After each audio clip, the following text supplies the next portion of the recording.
दोस्तों जैसा कि ये बात तो आप सभी जानते होंगे कि LIC का IPO आने वाला है और ये IPO इतना बड़ा होगा कि इतिहास का अब तक का भारत का सबसे बड़ा IPO होगा। ये भारतीय जीवन बीमा निगम यानी कि life insurance corporation of India का जो IPO होगा, इनिशियल पब्लिक ऑफरिंग। IPO का मतलब ये होता है दोस्तों कि LIC जो है मार्केट से पैसा कलेक्ट करेगी, आम आदमी उसमें इन्वेस्टमेंट कर सकेगा और उसके अकॉर्डिंग आपको रिटर्न भी मिलेगा। यह अब तक का देश का सबसे बड़ा IPO होगा जिसके जरिए सरकार खुद अपने शेयर का कुछ हिस्सा लोगों को बेचेगी और काफी समय से बातचीत भी चल रही है। LIC IPO को लेकर हाल ही में कुछ अपडेट भी हमें देखने को मिले कि LIC ने सेबी के पास जमा करा दिए दस्तावेज और इश्यू के जरिए सरकार 5% हिस्सेदारी बेचेगी, है ना। मतलब कि इसकी प्रोसेस जोरों शोरों से चल रही है और इसी साल अप्रैल मई जून जुलाई तक हमें LIC का IPO देखने को मिल भी सकता है। और एक रिपोर्ट के मुताबिक दोस्तों सरकार इस IPO के जरिए 65,000 करोड़ रुपए तक की राशि जुटाएगी। तो मतलब काफी बड़ा मौका होगा। अगर आप भी इन्वेस्टमेंट वगैरह करना चाहते हैं तो आपके पास इसको लेकर कई निवेशक जो है LIC IPO का लंबे समय से इंतजार कर रहे हैं और हो सकता है कि अगले महीने मार्च तक ही हमें LIC का IPO देखने को मिले, ठीक है ना। और ऐसे में अगर आप भी LIC के IPO में इन्वेस्टमेंट करके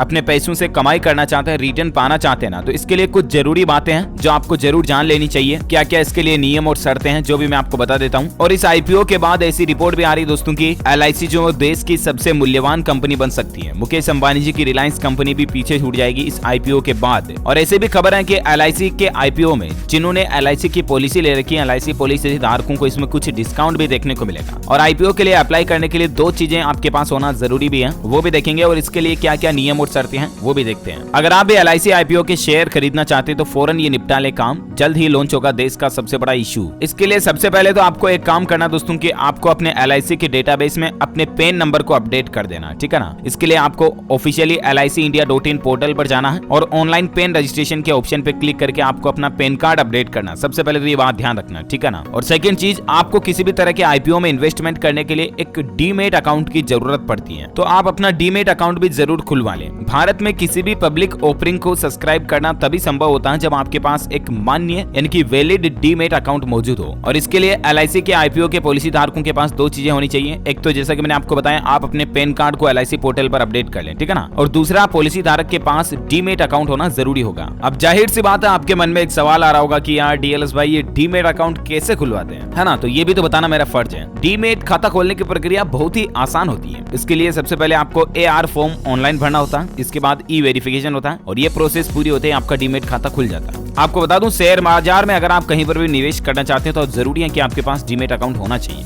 आजकल तो कई सारे ऐसे ब्रोकरेज भी हैं जिनके जरिए आप डीमेट अकाउंट खोल सकते हैं। मैं उदाहरण लेके नाम लेके पर्टिकुलर नहीं बताना चाहूंगा, नहीं तो आप ही कहोगे कि यार ये तो स्पॉन्सर कर रहा है। बाकी सिंपली मैं आपको ये प्रोसेस समझाता हूँ कि कैसे खोलें डीमेट खाता। शेयर मार्केट में ऑनलाइन निवेश करने के लिए सबसे ज्यादा जरूरी डीमेट खाता होता है, जैसे कि मैंने आपको बताया। आप इसे HDFC securities, ICICI direct, axis direct या और किसी ब्रोकरेज के पास खुलवा सकते हैं। ब्रोकरेज फर्म का फैसला लेने के बाद आप उसकी वेबसाइट पर जाकर डीमेट अकाउंट ओपन करने का फॉर्म सावधानी से भरने के साथ उसकी KYC प्रोसेस को पूरा करें। KYC के लिए आपको एक फोटो ID प्रूफ देना होता है, एड्रेस प्रूफ के लिए डॉक्यूमेंट की जरूरत पड़ेगी और जब ये प्रोसेस पूरी हो जाएगा तो इसके बाद इन पर्सन वेरिफिकेशन होगा। संभव है कि जिस फर्म से आप डीमेट अकाउंट खुलवा रहे हो उनके सर्विस प्रोवाइडर उनके दफ्तर भी आपको बुलवा सकते हैं। ये मतलब एक फॉर्मेलिटीज होती है, ज्यादा क्लोजली वेरिफिकेशन अगर करना है तो, बाकी ऐसे बुलाते नहीं है। ऑनलाइन ही आपकी KYC अपडेट, फोटो ID और एड्रेस प्रूफ के जरिए आपका डीमेट अकाउंट वेरीफाई कर दिया जाता है मोस्ट ऑफ द केस में। इस प्रोसेस को पूरा होने के बाद आप ब्रोकरेज फर्म के साथ एक टर्म ऑफ एग्रीमेंट भी साइन करते हैं। ऐसा करने के बाद आपका डीमेट अकाउंट खुल जाता है। फिर आपको डीमेट नंबर और एक क्लाइंट ID दी जाएगी। आपको बता दूं, इंडिया में डीमेट खाता खोलने का काम 2 संस्थाएं करती हैं, जिसमें पहली है NSDL, national securities depository limited,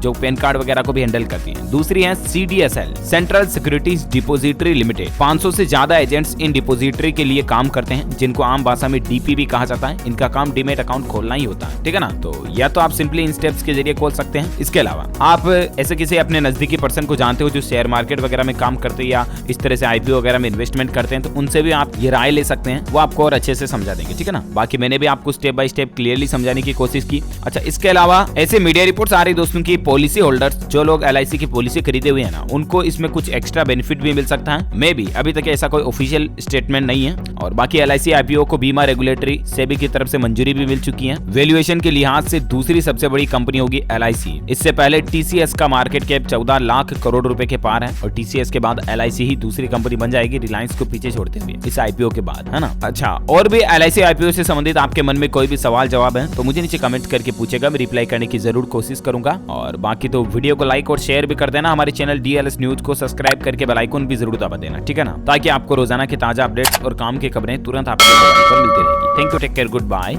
जय हिंद, जय भारत, वंदे मातरम।